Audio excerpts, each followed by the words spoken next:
Hi everyone, welcome to Workplace TV. Thanks for joining us. What do you think about this? Do you think that it should be legal for an employer to be allowed to require employees to speak English only while on the job? What about during their lunch and break time? If you said yes, it should be legal, you're right. It should be, and in general, it is. But if you have a policy like this, be careful. Language policies are not illegal, no. But the EEOC and the courts have serious issues with blanket English-only work rules. Rules that say that employees can either never speak anything but English when at work, or have to speak English at all times when working. If you do have some type of English-only work rule, regardless of how restrictive it is, make sure that there is a business justification for it, such as safety. That always wins.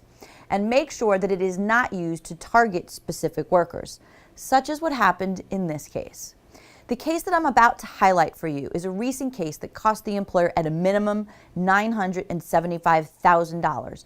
I say at a minimum because they are also now required to update all policies and procedures, train their employees and managers, etc., etc.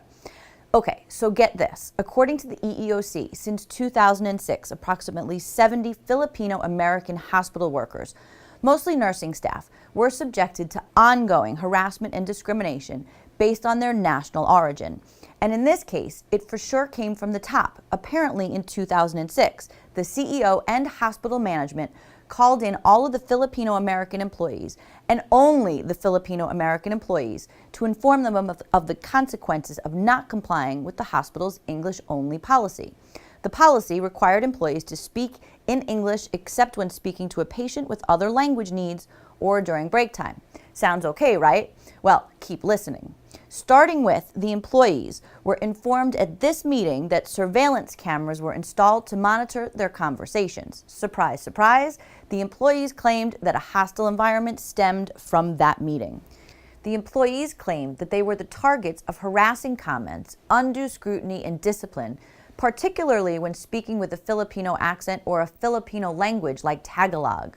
And listen to this. Supervisors, staff, and even volunteers were allegedly encouraged to act as vigilantes, berating and reprimanding these employees for nearly 6 years.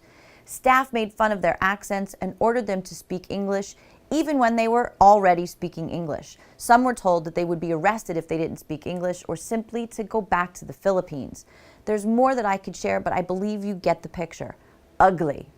Please, make sure that you don't allow this kind of thing in your organization in either policy or in practice. Encourage an environment of respect and zero tolerance for harassment, discrimination, or retaliation for any reason. If you do this, employees will speak up early and you can address it early. Needless to say, this approach has both practical and legal benefits. I'm interested. Do you think that everybody should speak English at work? Does it bother you when people speak a different language? If so, why? Let me know what you think. I'm Lisa Yankowitz, and that's what you need to know today.